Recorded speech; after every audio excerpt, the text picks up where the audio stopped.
All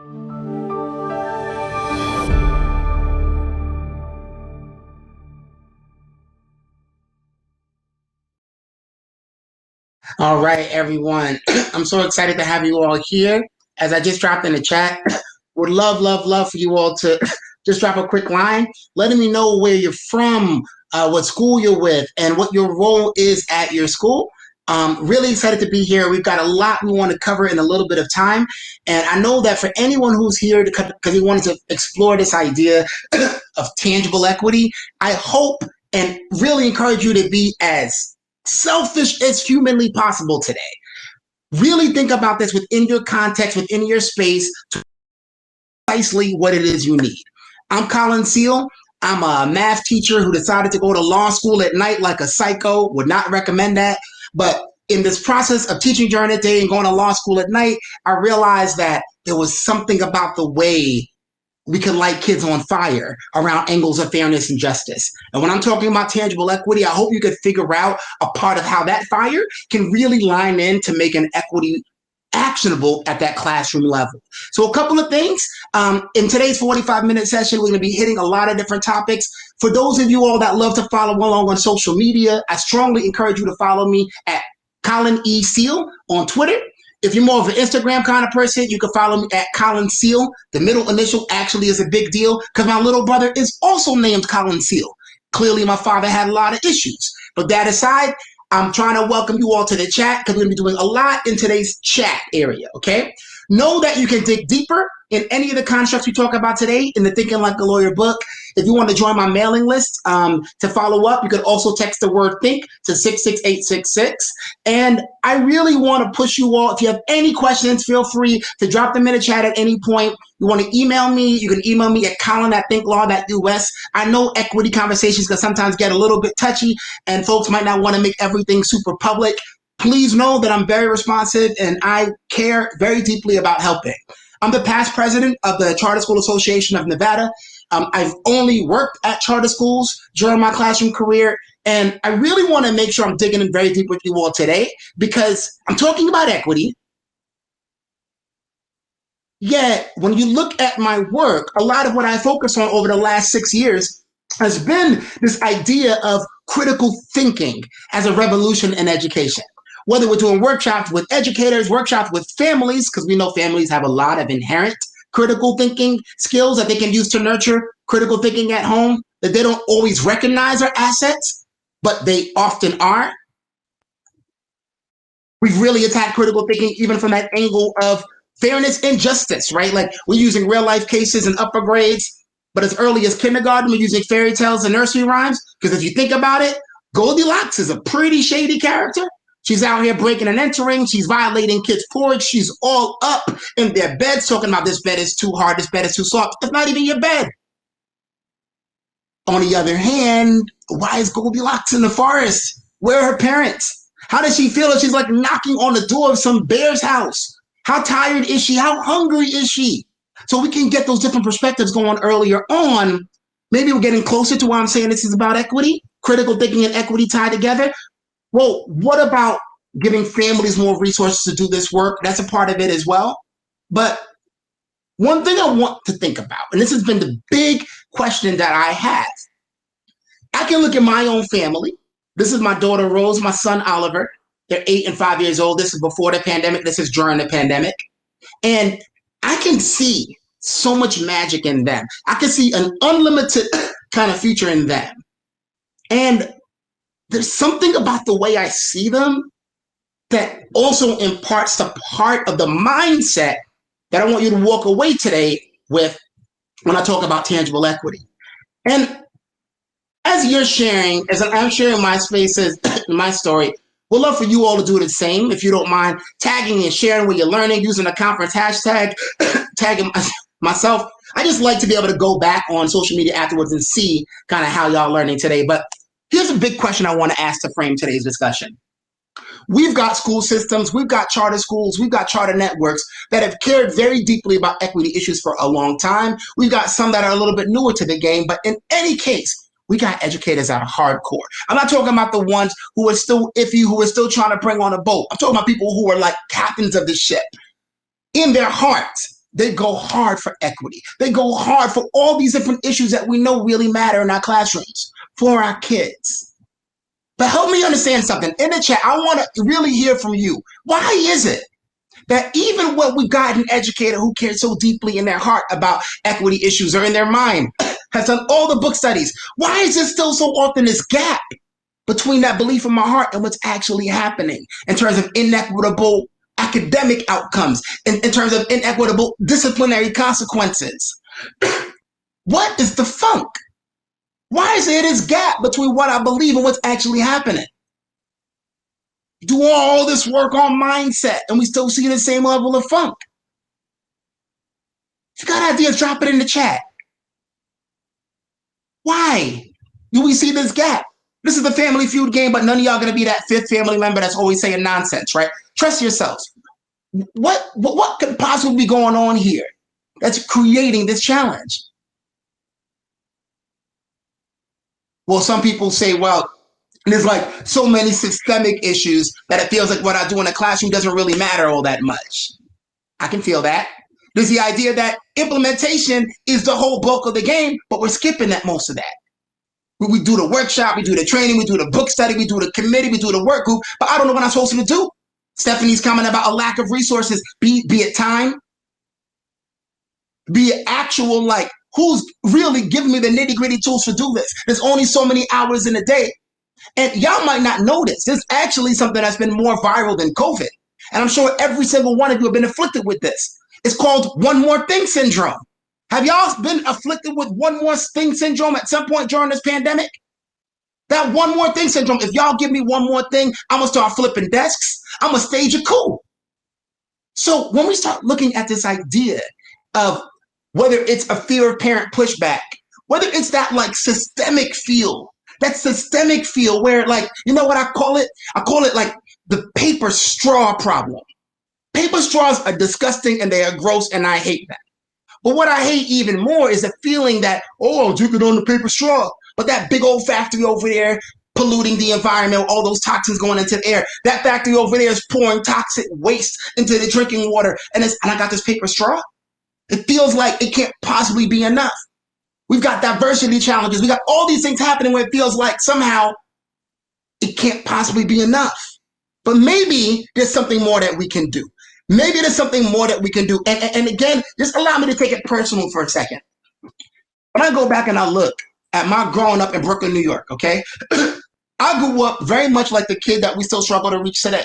I was on free and reduced lunch. I'm the first generation of my family born in this country. Right? But growing up in a struggle, single mom, and I remember, like, on top of my dad being incarcerated for a decade for selling drugs, I'm not going to call myself a bad first grader, but I'm going to say I was gifted at being bad. Like, I went above and beyond. Like, I really put in the effort. You know, like I had this like science lab lady whose name was Miss Lishitz, and she once asked me, I mean, first of all, Miss Lishitz, what am I supposed to do with that kind of name? Miss Lishitz, have you met me? Like, I can't just do nothing. So Miss Lishitz asked me to do a 100-word reflection on my behavior. And I sat and I thought about it, and I said, Miss Lishitz, I got you. I decided to write the words, I hate science, exactly 32 times, because that gave me 4 words left over to write, I hate you too. So of course, I'm getting in trouble once a week. Of course, I've got this bad speech impediment. I get tested. Turns out, I was supposed to be in gifted classes since I was in kindergarten. So now I'm getting busted at school because my neighborhood in Brooklyn didn't have a gifted program. And I want to tell you that this was a transformational experience. Again, we're talking about tangible equity, but I want to be clear with you why I'm calling this transformational. A couple things are really clear about this picture. Okay, the first thing you know for a fact is that my 90s sweater game was on point. Nobody was touching my 90s sweater swag, not Bill Cosby, no one. You also might know that Brooklyn, New York isn't really known for floods, but my mom had me in the highest high waters in human history just in case. Because if a flood were to come, me and my capris were going to be all right. Here's what you don't know about this picture, though. I call it a transformational experience, but I didn't change. I didn't change. It just so happened that in this class, me asking questions all the time was no longer disrespectful. It was required for what it meant to be inquisitive and curious. It just so happened that me telling Mr. Eisenberg, hey, we shouldn't do it this way, we should do it that way, was no longer considered willful defiance. It was required for what it meant to be an advocate and a leader. It was safe to be black and brilliant at the same time, to be brown and brilliant at the same time, to be poor and brilliant at the same time. It was safe. And yet, in a school, PS208, where 30 plus kids were in every classroom, I only had 24, but here, that says 4th/5th grade. That means they only identified 12 kids per grade level to give access to this transformational experience. So when I say equity, I got to talk about the fact that brilliance is distributed equally, but opportunity is not. And if we know this, we got to dig a little bit deeper, because you know what? That same picture, 3 of those kids didn't finish high school. Not grad school, high school. Not college, high school. The best and brilliant kids from South Brooklyn didn't finish high school. So when I became a teacher, I was focused on the outcome, solely obsessed with the outcome. And people in the charter space, I think a lot of us can relate to this, right? Because I don't care what kind of gap you want to call it. Literally, I don't care. The outcome has got to be part of the equity. True or false? True or false? In the chat, true or false? Education plays an important role in interrupting intergenerational poverty. True or false?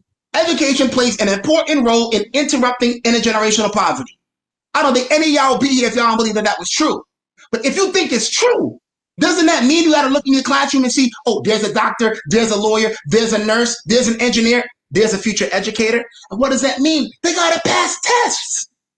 We'll be even more honest about that. A lot of times they got to work twice as hard to get half as far to pass these tests. And when I think about this, I realize even if you want to be one of those college isn't for everybody kind of people, which if you look at an article that I wrote in Forbes magazine, where I really kind of look at what college means for kids that are growing up in the struggle, you would see that you probably shouldn't be saying college isn't for everyone. But that aside, I just dropped a link to that article if you want to look at it. That aside, I got to care about these test results. At the same time, I can't just keep on celebrating a system that requires some people to work twice as hard to get half as far. My mom had to do that as an immigrant. I had to do that as a black boy growing up in Brooklyn. What happens if we have a society where our education results in more just society, more racial justice, more social justice, more economic justice? What does that mean? That means we got to stop with the equity checklist and acting like that's enough. Listen to me. Implicit bias is missing it. I think we say implicit bias because we want to be nice. Everyone goes through all these unconscious bias, implicit bias. When someone says these kids can't, is there anything that we're doubting about who they're talking about? We know explicitly what they mean when they say these kids can't. So why are we acting like you need to go into implicit bias training? I'm going to be real with you. If we say implicit bias, so often it's like we can't control it. Like we don't have the power to own it. I'm going to be even realer with you if I could be a bit vulnerable. When I started teaching in Washington, D.C., a big reason why I became a teacher, period, was to be a role model to young black boys. So here I am as the only black male educator on my team. Tell me why. I'm actually referring twice as many black boys out of class than anybody else on my team. Me, the person that came there to be a solution, was the problem because I was kicking out black boys like it was going out of style. How do I make that make sense? Well, I had this feeling that I had to be overprotective because this work was going to be this world was going to be so harsh to them. I had to prepare them for this world by being even harsher. I had to give them tough love, even though I was the one who was uniquely qualified to show them love. My explicit bias, even though it came from a good place, was so motivated by fear that I was doing harm. It's embarrassing and humiliating to admit that our explicit biases do harm for kids. But we all have them. I'm an arts guy. I did theater, music, dance. I'm always explicitly biased towards my arts kids. I'm always explicitly biased towards kids that remind me of bullies that I had to deal with growing up. If I can't own my explicit bias, I don't have power over changing it. I'm going to hit one more on this checklist because I want to make sure that y'all are all with me in this journey. All right, we're taking off the armor a little bit. We're getting a little loose. Trauma-informed education, cool. It's important to be empathetic to the fact that adverse childhood experiences can have an impact on kids' ability to succeed academically. Yes. But also, can we be aware that we've got pretty good jobs with pretty good benefits? A lot of what we call trauma, our kids call Tuesday. Cannot sit here and try to act like we're Mother Teresa. We cannot sit here and traumatize our kids even further by not giving them access to the transformational education that they need to lead, to innovate, to break what needs to be broken. So when I talk about going beyond, I think that like it's important to put on the quick skeptic hat. Because when I talk about equity and I talk about critical thinking, I want to talk about that paper straw feeling and this idea of this system. We got this system. And I know people are like, I don't really buy systemic racism. I'm not into it. I don't buy it. I know there's individual racists. I know that, there's the KKK and those guys who kind of, marched in Charlottesville with them tiki torches and whatnot. But I don't believe in systemic racism. Fine. Be skeptical. But just walk with me real quick, because the other day I was doing some work out in Tallahassee. And I thought it was interesting to kind of bring this. It's always important to localize this. All of you need to think about what this looks like in your region. I'm going to give you some resources to do this with, all right? So if I'm looking at this area in Tallahassee, this is one of those zip codes where we know what's up. All of our communities have that one zip code. Whether it's a train line or a main street or some hill of some sort, we always kind of know what's going on. So I start looking at these areas where the infant mortality rate is higher, where the life expectancy is lower, where the incarceration rate is higher, where every negative statistic starts to trend in that direction. Caveat, I know there's joy, I know there's magic, I know there's resilience, I know there's community, I know that there's magic that happens in these areas, but right now I just want to spend a little bit of time talking about the statistics that are more on the tragic side. With that said, we've got this gap. And a lot of policy analysts have been trying to figure out this gap forever. It seems to be growing. And when I start to go and look deep at how this happens, we might say, all right, there's two main ways that people have transferred wealth throughout time. Life insurance policy kind of stuff and like property, right? And any of y'all like me kind of judgy, just kind of like, I'm a judgy kind of dude, right? So I'm driving one day and I see somebody wearing a sign on a corner, holding up a sign, oh, free car wash, to raise money for like funeral expenses. And I'm just like shaking my head, like, y'all can't get no insurance? But it never would occur to me that they're actually in a historically patterned behavior that comes from not being able to get no insurance. You had insurance companies that lobby for state to state that made it clear that we don't want to have to insure people if they're certain races. We don't want to have to do it. And he didn't have to do it. So that aside, the other way is real estate, right? So after the Great Depression, we're trying to get this boom going. We're going to do it through home ownership. We're going to subsidize it by giving y'all low income loans. And if you have a good house, you can like start to borrow against it. You can start your own business. You can start to build wealth. Well, we got to have some criteria around it. And if you don't meet the criteria, we're going to go ahead and label you D, which is going to make it like red on the map, just for convenience sake, which we're going to call redlining. So I start looking at Leon County and I realized that like all throughout this area, like if I start looking at like even, we get to Jacksonville, you're red line because Black people live there. In Miami, same kind of deal. We start going all throughout. You're like, okay, the impact of who all is there creates a pipeline for wealth that's going to last over 100 years. In Tampa, we start seeing the Latin population coming in. That's no good either. And the thing about it is there's this other theory that comes out. I'm still skeptical. Well, you can just move on up. Okay, I watched the Jeffersons, and the Jeffersons, they moved on up. But if that's the case, let's see why it's not that easy. Okay, y'all probably know Raisin in the Sun, probably the most popular Black play, Lorraine Hansberry. This whole story about a Black family trying to come up from the south side of Chicago and move on up into a more white, more suburban area. And what happens, they face all kinds of issues. A lot of people know Lorraine Hansberry. Less people know Lorraine Hansberry's father, who was a plaintiff in the case Hansberry versus Lee, the Supreme Court case that banned racially restrictive covenants. Now, restrictive covenants are no big deal. I live in Arizona. There's every homeowners association, every condo has these things, right? Where like, you can't paint your house zebra. Cool. Neither can you. Because when both of us are forbidden from painting our house zebra, it keeps our property values up. So racially restrictive covenants are a little bit different. In fact, do a check on this. Because in a lot of communities, particularly throughout the South, the language is still there. The language is still there. Literally, just this thing right here, where Leon County, which is in that area I just discussed, they're trying to get rid of this language. What year did this happen? 2019. And what does the language look like? Again, none of it is crazy, right? You can't be doing stinky stuff. You can't be having all messed up trailers. You can't be adding on extra subdivisions. I get all that. But the thing, the way it gets funky is no other person other than a Caucasian person can rent, own, use any of it unless you serving, unless you are serving. So literally, unless you're the help, don't even think about even renting here. So when I look at this, and I realize that this is not just a Florida problem. We see this in Texas. We see this right in my own backyard in Phoenix, even in Denver. If you say, oh, it's not about race, I still don't see a smoking gun. This area right here is where you had like the Negro Country Club. The black doctors and lawyers and professors were all here. And look what it says. Were it not for this colored population, at least we will give you bad loans.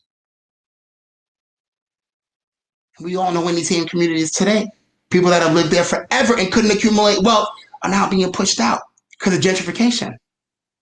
So if your school is in a more rural space, guarantee there's some way that the lack of access to the GI Bill after the war of people of color, or the lack of access to USDA loans for farm modernization, or the lack of access to funds from the Agricultural Adjustment Act, all the things part of the New Deal that were more of a raw deal to people of color is playing out. And when we see this playing out and we see what's going on in these communities today, here's what we got to step into. This realization that the system is actually not even broken. It's working exactly as it was designed. It was built with these kinds of results, which means we need a higher level of critical thinking to unlock this. And I know that we can get that paper straw and feel from time to time. But do y'all know who this is?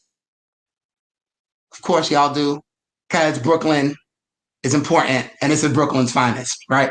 So this is Christopher Wallace, also known as the Notorious B.I.G., also known as Biggie Smalls. And I like to see this idea that like people can sometimes walk into this space and feel like I'm just a teacher. I guarantee somebody works in your school building that says I'm just a teacher. But here's my thing. Biggie Smalls, who transcended intergenerational poverty, whose mom, was from the Caribbean like my mom was, who struggled in high school, dropped out of high school, got arrested for selling drugs, gets out, gets signed with Bad Boy Records, this new hot up-and-coming producer, Sean Puffy Combs, before he was P. Diddy or Diddy, whatever he's calling himself now. And at his height, when he gets his first single, he got an album that you know is going to be a hit.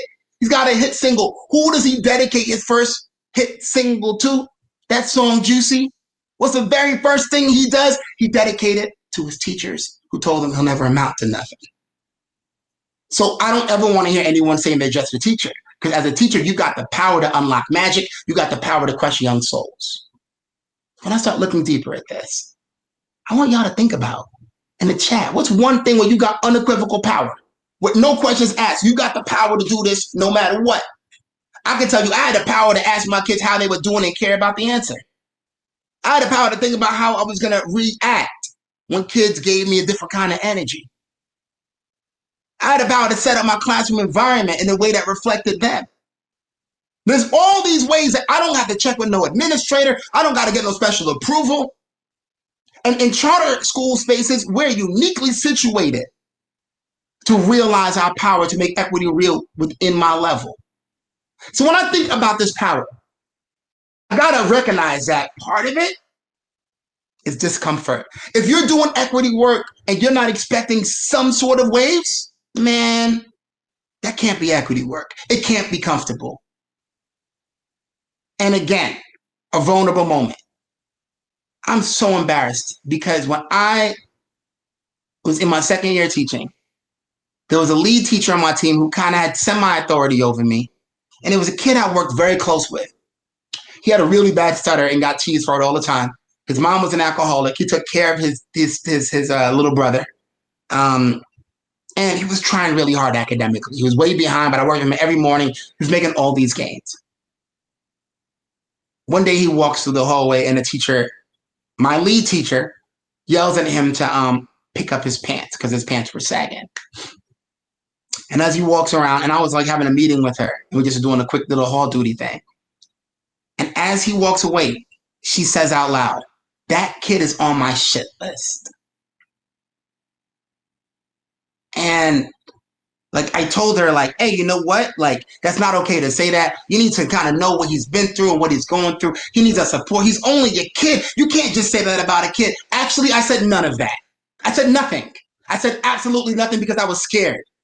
Because she had authority over me. I didn't want to make her feel bad. And within 2 months, that kid was expelled from the school. I said nothing. We can't talk about this without recognizing that, like, when stuff hits the fan, we got to be willing to get uncomfortable. Which is why it's important to own our power up front. So that we know when we're facing these moments, you can remind yourself that you have the power to be a part of that change. You're not just a teacher. So with that, I want to drop something in here. And what I'm dropping is this document that we call the 6 Ps. We're not going to go through all of this today because we only have 45 minutes. But what I want you to do is take a look at this, because with this document, what we do is we walk away with a framework for solving all kinds of equity issues that are impacted at my school. I don't care if your role is in operations, if you're a board member, if you're in the classroom. There are all these different steps that we can go through to make sure we understand how to get there, all right? So there's a lot that I can talk about here around critical thinking to make sure you understand why this framework of critical thinking not being a luxury good is my idea of what equity looks like at the classroom level.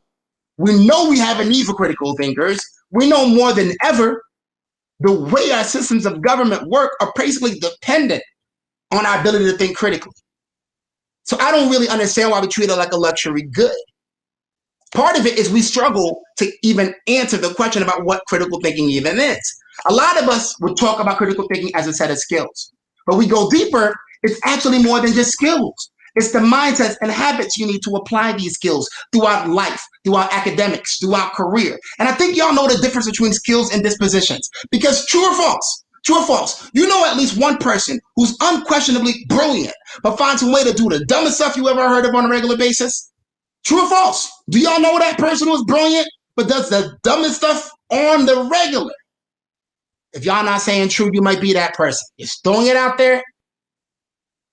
Well, the difference between knowing better and doing better is often explained by having critical thinking skills, but lacking the dispositions. To make it even harder, critical thinking is often very context dependent. This is why we end up with kids who will write till their hand starts hurting, but they don't do math.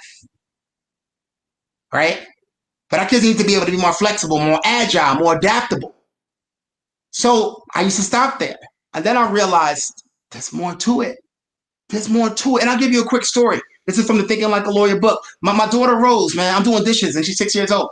I'm doing dishes. She's at the table. I'm like, hey, Rose, can you pass me the cup that's on the table? And she said, Dad, there's no cup there. I don't see a cup. I'm like, bro, seriously, the cup's right there. Pass me the cup. I need to wash it out. Dad, I don't see a cup. I see a glass, though. Man, I turn out that sink so fast. Like, listen to me, little girl. You're not about to be one of those kids who knows exactly what I'm talking about. You find a minor technicality and you use it against me to make me feel stupid. You do that, you're not going to have any friends. And you know what? I thought to myself, we are in a world where we obsess so much with getting to the right answer that we miss that doing right is more important than being right. You can have all the knowledge and intellect in the world, but it doesn't mean anything if you're a total jerk to people. In fact, we can study the life and legacy of the late, great John Lewis and still miss that good trouble means that doing right is more important than being right. We can study Mahatma Gandhi and read Dr. King's letter from a Birmingham jail and still miss that in civil disobedience, doing right is more important than being right. We have a crisis of anti-intellectualism because so many of our intellectuals don't know how to be not smart without making other people feel dumb. Got to do better than this. And I'm not saying I'm trying to indoctrinate kids. What I'm trying to say is I want my kids to grow up to be adults to understand just because I can doesn't mean that I should. Just because it's legal doesn't mean that it's just. It's got to be a bigger consideration. I want them to be able to make that consideration. I want you to be able to make that consideration so much I made it into a t-shirt. Okay. And there's a website right there from my thinklaw.us that you can get it from if you feel so moved to carry this banner to change the world. Maybe your thing isn't morality and ethics. Maybe your thing is the future of work. Fine, same difference. The same idea around the 21st century skills so many of our states and systems are talking about, critical thinking and collaboration and communication and all that. And it feels like it doesn't line up because we got these tests and whatever. We got to stop saying things that aren't true, right? You don't teach to these tests. There's not a single state where you can pass any of these tests without some level of critical thinking. You can't just rote memorize your way to these tests. You got to be able to apply and think on your toes and answer questions in a format in which you've never seen the question be asked before. So let's stop acting like we can't do both of these at the same time. So I want to be clear with you all. I was never student of the month, student of the week. I wasn't never even the line leader, and I was one of the shortest kids in class. You got to go out of your way to not make the shortest kid in class the line leader. But I graduated top of my law school class while I was teaching during the day. Part of it was thinking like a lawyer was a different kind of thinking. It wasn't just about memorizing stuff. It was a very different kind of thinking. And I want to model this for you all real quick, all right? I want y'all to be a judge for me real quick. No driving in the park is what this sign means. No driving in the park. It's not complicated. I'm not talking about golf clubs. Don't be that kid, okay? No driving in the park. I want y'all to tell me in the chat, is this thing right here allowable? Yes or no? Little kid on a bicycle. No driving in the park. I got a little kid on a bicycle. Most people say yes, this is fine, right? It sounds like no driving in the park. Most people say yes. Can y'all give me a no, though? Like, can you articulate a no? Can you believe a yes, but make an argument for a no?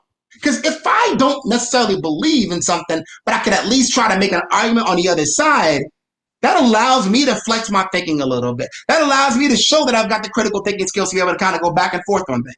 So what might be a valuable no here? Maybe the driving is more global. If the idea, I don't want to see any vehicles of any sort. Maybe the idea is that, this guy doesn't seem to be riding his bicycle safely. He's not even has his foot on the pedals. Maybe this involves steering. There's always someone that says, oh, well, cars have wheels, this has wheels. But congratulations, you just got a class action lawsuit because now you're banning wheelchairs. What about public access to a public park? Why you got to be like that, man? But again, probably a yes. I just want to make sure we can articulate a no. What about this next one? Yes or no? Can you drive this in a park? This little moped, motorcycle kind of deal. People call this a bike all the time. Can I drive it in the park? Yes or no? Well, here is where it gets funky. Here's where people say, well, no, you can't drive. Well, why? Why can't you do this in a park? It has a motor? Oh, I didn't realize you went to get a secondary credential in sign interpretation. But here you are adding in extra definitions, adding in complexities. You're synthesizing. You got something simple, but you're synthesizing. Now, you might so far think that I'm a pretty nice dude. I'm not. I'm actually a hater. And who I hate against the most? Little kids. Particularly little kids that had stuff I didn't have when I was little. I'm petty. I'm resentful. I hold a grudge forever. So I'm still mad about this next one. But maybe y'all could be more objective than me. Can you drive this in a park? Yes or no? Because I'm going to call that a Jeep Cherokee. Technically, it has a motor, but it goes slower than a bicycle does. It goes slower than a brisk walker. So we see the funk. We see how we might need to evolve our rule over time. You see how we might be able to play this sort of game. Do you see how a lot of my straight A high-flying kids can struggle with this kind of construct? Can you also see how my struggling learners who are really adept at learning how to learn can actually find themselves very comfortable in this? Can you see how my so-called behavior kids can be on fire? How what had happened was can now become a massive asset to this kind of thinking? I'm going to add one more layer. One more layer. A kid is on swings and falls on his head and is bleeding profusely from his head. Somebody calls the ambulance. The ambulance comes. The ambulance has two choices. The ambulance can go to the parking lot, park there, take out the stretcher, get to the kid 10 minutes. Or the ambulance can drive in the park and get there 10 seconds. Can the ambulance drive in the park? And most of the time, the knee jerk is yes. Emergency vehicle exception. Fine. What if that was you in your 95 Civic? Because anybody who was cool or know someone who was cool had a 95 Civic at some point. Could you drive in the park? And if y'all going back and forth and going yes and no and maybe so, you're doing it wrong. The answer is who cares if I could drive in the park? That's the answer. Who cares? Because at a certain point, doing right is more important than being right. At a certain point, as long as I'm not running over kids along the way, I'm going to help out that kid. I don't care what that sign says. I don't care if a park ranger is going to issue me a citation. I don't care if parents are going to get upset. I don't care if principal is going to wag their finger at me. If I truly believe that this is an example where doing right is more important than being right, I got to do it. Period. And my fear is we got kids who, no matter what, under any circumstances, will never drive in the park. Nazi Germany was one of the most highest educated societies in our world at the time. And yet, these highly decorated officers of the Nazi regime, who are very high social stature, when they were in the Nuremberg trials, what did they say over and over and over again? Oh, just following orders. We can't do that. We're in a charter space specifically because we are disruptive to the education system. If we want to be disruptive, we've got to disrupt. Disruption is uncomfortable. So, that said, I'm going to spend a lot of time on these other things. I think a lot of us understand that, like, I'm not racist is not enough, right? But the critical thinkers in us needs to figure out, like, all right, how do I figure out this idea of, like, what it means to be against racism in my classroom? What does that look like? What does that mean? Granted, I don't necessarily believe in Dr. Kenny's binary of, like, you're either racist or you're anti-racist. Reject every binary you ever hear, right? There's a continuum. There's work to be done. Part of the work is, like, getting past the noise. I don't see color. I get it. People that say I don't see color love quoting Dr. King, and they forget that in that I Have a Dream speech where he did say, you know, I want my kids to be judged by the color, by the content of the character and not the color of their skin. I get it. But do you read the rest of the speech where he outlines all the specific injustices done to Black Americans? If we act like we don't see color, it's like y'all don't see what's actually going on. You don't see me. You don't see me. Everything about my identity actually matters. You got to see me. And seeing me doesn't mean you take a math problem and say, oh, Tyrone's going shopping for Kwanzaa supplies. Please, save that. I don't need Tyrone shopping for Kwanzaa supplies. I need you to lead and innovate and break what needs to be broken, right? So I can go through and spend all the time going through all these different aspects with you. But what I really want y'all to do is be able to understand that in this process of transforming from an ally to a co-conspirator, right? And again, I'll drop the link in case you all don't have it. I want you to figure out what is that thing that you care about changing, okay? So for me, it was I had to figure out a way to stop referring all these Black boys out of class. That's the one thing I know I got the power to do. I know I have the power to do it. I'm going to make it a priority because I know that at the end of the day, whether or not a referral gets written is totally up to me, right? I got to make it a priority. I got to make sure that I'm being very aware of how my behaviors are making an impact negatively on what's going on.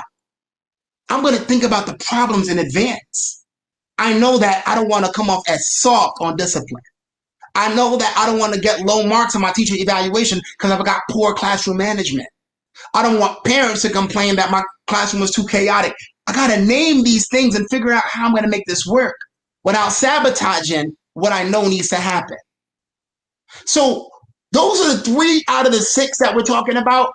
I think y'all can do the pro part where you start to really ask the right questions, collect your data, evidence you need to support what you're doing, identify how you can leverage your privilege, right? In my case, I had done the National Society for Black Engineers when I was in at Syracuse. So I was in DC. I knew Howard had a big chapter. I was able to rope them in and become mentors for my kids as part of this after school program, right? So I had privilege. Privilege is not just white privilege. We got to stop acting like the only privilege in the world is white privilege. You in a fraternity, you part of a church, you're the 3rd generation of your family living in your community, you've got privilege all day. It's whether or not we're willing to lean into our privilege to make things happen for our kids. That's the question, right? So I know that there's all these things that we can talk about as missteps people get into this work. My main thing is we got to focus on ourselves. I don't want you to have that power to see all the inequities down that way and down that hallway and with that educator. I want you to be able to see it within yourself, okay? So when we start going through this, one of the big things I want to talk about instructionally is this. We got to get rid of these kids can't by understanding why people say these kids can't in the first place. Most educators saying these kids can't are making a confession that they have no clue how to create the learning conditions such that all kids can. So what I suggest you do is take your existing curriculum and flip it on people. So right now, this is a lesson on percent change. Let's say you don't really know percent. Fine. You know what you do know? You do know price gouging. You do know shady conduct. So if a pharmaceutical company is buying up smaller companies and hiking up the price of the drugs, this is something out of, I think, our social justice math labs. This is no longer a math problem. This is a fairness and justice, life or death problem. In fact, I'm going to be a congressional aide asking questions of my senator for this hearing. So now I got a construct for an I don't do math kid. I can even create a bar graph or a line graph to do this. I might not know how to do a bar graph or a line graph, but with that right question at that higher level, it gives me the will to go down and get those lower level skills. So really, there's so many things we could do with current events to flip this kind of thing, but just look at your curriculum. If you already are doing poetry, don't just settle for having kids memorize what's a haiku, what's a limerick. Do a Socratic Sound seminar about how a poem that seems sad on its face might actually be happy. What might be the evidence that this poem is a happy poem? Flip a math lesson where instead of just doing equations all day, we can have an all-out debate. Which wrong is more right? They're both wrong. Which one should get more credit? And you're a lawyer defending your side. It could get real. So even with test prep, we're not just going to go through basic test taking skills. We can get our kids to think like a test maker, coming up with all of the possible mistakes that are likely to be made. High level metacognition. So now we're in a space where everything that we typically call street smart, assessing credibility, thinking on your toes, is now being leveraged directly into what we know kids need in the world that's asking them to work twice as hard to get half as far. And when we know the outcome is a part of the equity. So just think about using your existing materials differently. If a circle is a set of all points equidistanced from a single point, and that point is an elementary school, and that distance is the closest grocery store, food deserts hit a little bit harder to make me understand really what a circle is. I can memorize why the earth is round, or I can debate a flat earther. The idea is, I don't care whether you use one of our constructs, whether you're using Cultivating Genius or Coaching Responsive Teaching in the Brain, use your own content. You already purchased tools and curricular resources, use it. We help schools do this, but there's no reason that your curriculum leads, your academic leads can't do this yourselves. And now is a perfect time to do it. Because everyone's talking about COVID law and learning loss. Really, the big issue is we never were giving fifth grade content to fifth graders. So if we start realizing that these gaps have been persistent forever, we can start to change this. We can start to accelerate using the same strategies you would see in a gifted and talented space in our general classrooms. Because I am done talking about closing achievement gaps. If we're being honest, white kids aren't doing that great either. How could that be the success mark? Let's start shattering the ceiling. So as we're looking at this, recognize my kids already have the assets to do this work. Recognize that it's got to be able to play two games, navigate and disrupt, play and slay. And we got a lot of mandates that we have under our way for this next year. Do me a favor, though. Can we mandate joy? Can we make it so that the same kids who had the least amount of joy before all this don't come back to nothing but remediation, nothing but intervention? Can we give them a learning space so that it's no longer a privilege to laugh and learn at the same time? Because right now, it is a privilege in this country to be able to laugh and learn at the same time. So as we look at this work, I want y'all to tell me what is resonating with you all. What will you take away? I gave y'all that sheet for the 6 Ps. I talked about how you can level up your existing resources, how we can mandate joy, create that low floor, high ceiling construct, reframe learning loss. What is that one thing that you're going to be taking back to your people as we go back? And I'm dropping a bunch of links in here right now. I'm dropping links to my book, to the article I shared earlier about the equity problem in college isn't for everyone. A link if you want to dig deep with this work with me, and a link again to that 6 Ps document. We'd love to see what's sticking out with you all, and share on social media if you get a chance to. Know that later today at 2 p.m. Eastern, I'm doing another session discussing controversy without becoming a controversy. That's a community session. We're going to be brainstorming lots of ideas for that session. Really, really excited for that. And again, please do keep in touch. I can stay for about 2-3 more minutes if you have any questions, comments, or compliments. Lori, thank you so much. Compliments are great. It's been a pandemic, so it's been a long time. But I appreciate sharing with you all today. Please do keep in touch if you have any questions about anything. And let me drop my email in here too, just so you all have it. Colin at thinklaw.us. Whatever it is, make it practical, okay? If you can't do something that's going to mean something to a teacher on a Tuesday in September, it can't be your main focus. The systemic work has to happen, but the individual work has to happen too. And the best way to do it is through your actual instruction. All right. Thank you all so much. Hope you enjoy the rest of the conference. And again, hope to see some of you at 2 o'clock Eastern. Take care.